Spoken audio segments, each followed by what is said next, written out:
वालेकुम। मेरा नाम मोहम्मद नसीम है और हमारा यूट्यूब चैनल नसीम खान के नाम पर है। पिछली वीडियो में मैंने quadratic equation class 10 chapter first quadratic equation के एग्जांपल हल किए थे। इस वीडियो में मैंने एक्सरसाइज 1.1 के तमाम क्वेश्चन हल किए 1 बाय 1। इसमें से सबसे पहला क्वेश्चन जो है solve each of the following by factorisation method. मतलब यहाँ पर हमने इन क्वेश्चनों को किस मेथड से हल करना है? फैक्टराइजेशन मेथड से। देखिए हमारे पास एक होता है क्वाड्रेटिक फार्मूला सही, और एक होता है फैक्टराइजेशन मेथड। पहले जो क्वेश्चन है, जो 5-6 क्वेश्चन आने वाले आगे, उसमें से हम फैक्टराइजेशन मेथड से इनको हल करेंगे। फिर उसके बाद हमारे पास क्वाड्रेटिक फार्मूला से भी मजीद हल करेंगे। तो पहला क्वेश्चन हमारे पास है x square plus 5x plus 4 is equal to 0। So इसको हमने हल करना है। तो देखिए by using factorisation method x square plus x plus 4x plus 4 is equal to 0। देखिए जब हम 4x को के साथ 1x को फिर जमा करेंगे तो ही 5x आएगा, ठीक है। लेकिन हम अपने सॉल्यूशन हासिल करने के लिए उसको थोड़ा स्प्लिट कर लेते हैं। तो दोनों में से देख तो एक्स स्क्वेयर प्लस एक्स में से अगर मैं एक्स को कॉमन ले तो हमारे पास क्या बच जाएगा ब्रैकेट में? X plus 1। सिमिलरली अगर इन दोनों के दरमियान में 4 को कॉमन ले तो हमारे पास क्या बच जाएगा x plus 1 is equal to 0। तो हमारे पास दो जोड़े बनते हैं, x plus 4 is equal to 0 और x plus 1 is equal to 0। तो इस x को फाइंड करना है, हमारा मकसद x फाइंड करना होता है। तो x को यहाँ पर छोड़ो, 4 उधर जाएगा तो -4 हो जाएगा, और यहाँ पर देखो x हमारे पास छोड़ो और 1 उधर जाएगा तो -1 हो जाएगा। तो सिंपली पहले क्वेश्चन का आंसर यही है। इस तरीके से अपने हल करना है। तो दूसरा तरीका देखते हैं कि x माइनस 3 का whole square is equal to 4। इसको भी हमने इसी मेथड से हल करना है, by factorisation method. x minus 3 का whole square is equal to 4। अब देखिए यहाँ इस पर हमने कौन सा फार्मूला इस्तेमाल करते हैं? ए माइनस बी का होल स्क्वायर का फार्मूला, जिस तरह आपने 8-9 में पढ़ा होगा ना, 7 पे। तो हाँ वही फार्मूले से हम इसको हल करेंगे। तो x का स्क्वायर प्लस 3 का square minus 2 into x into 3 is equal to 4।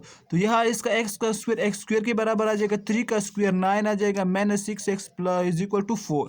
देखिए एक्स स्क्वेयर प्लस 9 माइनस 6, इस 4 को मैंने यहाँ से उठाकर लेफ्ट हैंड साइड पर ले आया तो -4 इज इक्वल टू 0 के बराबर हो गया। तो यहाँ देखो x square minus 6x plus 5 is equal to 0। देखिए 9 माइनस 4 कितने बनते हैं? 5 बनता है। तो देखो x square minus x minus 5x plus 4 is equal to 0। तो यहाँ से मैं x को कॉमन लेते तो x माइनस 1 आता है, यहाँ पर -5 को कॉमन ले तो x minus 1 is equal to 0। तो x minus 5 is equal to 0, x minus 1 is equal to 0। तो x इज इक्वल टू 5 और x is equal to 1। x is equal to 5 है, x इज इक्वल टू 1 हमारे पास मकसूद answer होगा। अब हमारे पास next question है x square plus 3x minus 10 is equal to 0। तो इसको भी हमने इसी मेथड से हल करना है, बाय फैक्टराइजेशन मेथड। तो x square plus 3x minus 10 is equal to 0। देखिए इसको हम कैसे हल कर सकते हैं? X square plus 5x minus 2x minus 10 is equal to 0। देख जब 5x से 2x जाएगा तो वही 3 आता है कि नहीं आता? तो इनमें से x कॉमन लोगे तो x प्लस 5 आ जाएगा, और फिर दूसरे में से -2 को कॉमन लोगे तो x plus 5 is equal to 0। तो x माइनस 2 भी 0 के बराबर और x प्लस 5 भी 0 के बराबर। तो x इज इक्वल टू 2 और x इज इक्वल टू -5 हमारे पास आंसर होगा। इस तरह हम ये तीसरा सवाल। अब हमारे पास नेक्स्ट पार्ट इसका 6x square minus 13x plus 5 is equal to 0 by using factorisation method. तो यही 6x square minus 13x plus 5 is equal to 0। तो देखिए 6x square minus 10x minus 3x plus 5 is equal to 0। देखिए इनमें से -13 के -10 -3 -13 बनता है वही। तो देख इनमें से किसको कॉमन लेते? 2x को कॉमन लेते तो क्या बचेगा? 3x माइनस 5 ब्रैकेट में रहेगा। यहाँ पर -1 अगर कॉमन लेते तो मेरे 3x माइनस 5 होगा इज इक्वल टू 0। तो 2x minus 1 is equal to 0, 3x minus 5 is equal to 0। तो 2x हमारे पास 1, x इज इक्वल टू 1/2। यहाँ से 3x is equal to 5, x is equal to 5/3। Next question है हमारे पास 3 into x square minus 4 is equal to 4 into x plus 1। यही method by using factorisation method. तो 3x square minus 1 is equal to 4 into x plus 1। तो 3x से multiply करो 3x square minus 3 और 4x plus 4। तो हमारे पास right hand side वाली वैल्यू हमें लेफ्ट हैंड साइड पर ले आते हो। तो 3x square minus 3 minus 4x minus 4 is equal to 0। तो 3x square minus 4x minus 7 is equal to 0। 3x square यहाँ देखो -7x लिए हैं plus 3x -7 is equal to 0। देखिए -7 से +3 को जमा कर तो ही -4 आता है। तो यहाँ से x को कॉमन ले ले तो 3x -7, यहाँ से +1 को कॉमन ले तो 3x -7 इज इक्वल टू 0। तो x + 1 इज इक्वल टू 0 और 3x -7 is equal to 0। x is equal to -1 और x इज इक्वल टू 7/3। यही हमारे पास आंसर होगा, -1 और 7/3।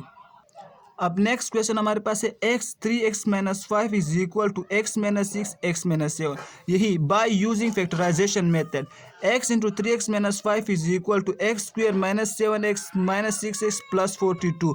देखिए x से मल्टीप्लाई होगा तो x², x इससे मल्टीप्लाई होगा तो -7x, फिर -6x और प्लस 42 आएगा। सही, यहाँ से देखो 3x² -5x, x इस सबको मल्टीप्लाई करो, यहाँ से x² -13x प्लस 42।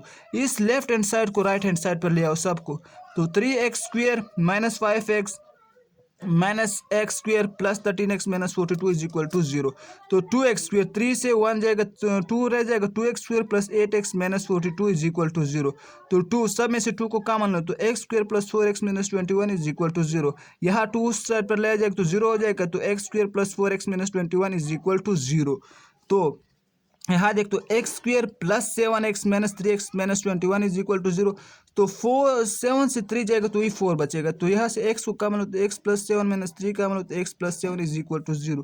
तो x -3 is equal to 0, x plus 7 is equal to 0, x is equal to 3 और x इज इक्वल टू -7। तो ये दोनों हमारे पास क्या होगी, आंसर।